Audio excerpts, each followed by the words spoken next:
વડોદરાના જીએસએફસી ખાતે 2 દિવસીય વાઇબ્રન્ટ ગુજરાત રિજનલ કોન્ફરન્સને લઈને વડોદરા શહેર પોલીસ સંપૂર્ણપણે સજ્જ બની છે।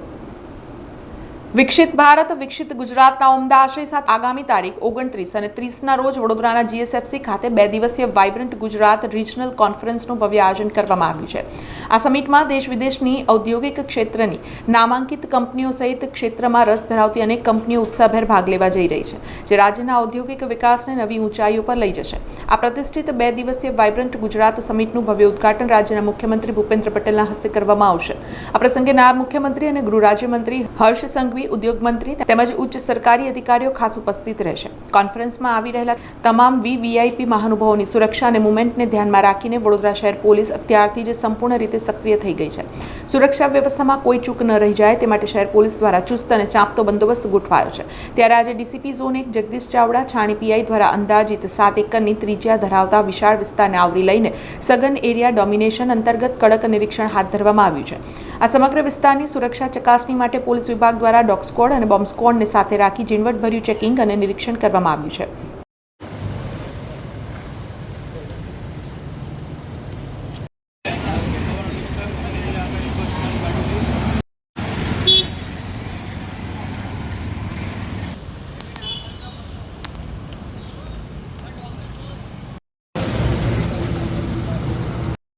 આ બેકગ્રાઉન્ડ લેવાનું છે એટલે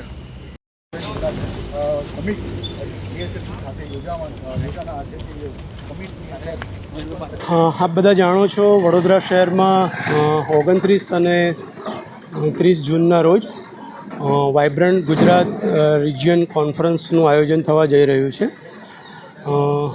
વિદેશી મહાનુભાવો, વિવિધ રાજ્યોમાંથી પધારેલા વીવીઆઈપી અને અન્ય ડિગ્નિટરીઝ જે છે એમની સુરક્ષા અને સંપૂર્ણ જે વાઇબ્રન્ટ ગુજરાત રિજિયન કોન્ફરન્સ છે એનું આયોજન સુચારુ રૂપે થાય એના ભાગરૂપે છેલ્લા એકાદ અઠવાડિયાથી સ્થાનિક પોલીસ જે છે સતત આ બાબતની એક્સરસાઇઝ કરી રહી છે। એના ભાગરૂપે આજે અમે વિવિધ એજન્સીસ, અમારા લોકલ સિક્યુરિટીઝ અને એસઆરપીની સાથે ત્યારે જોઈન્ટ એક આઉટર પેરીફરી જે છે એના એરિયા ડોમિનેશનની એક્સરસાઇઝ કરી રહ્યા છીએ।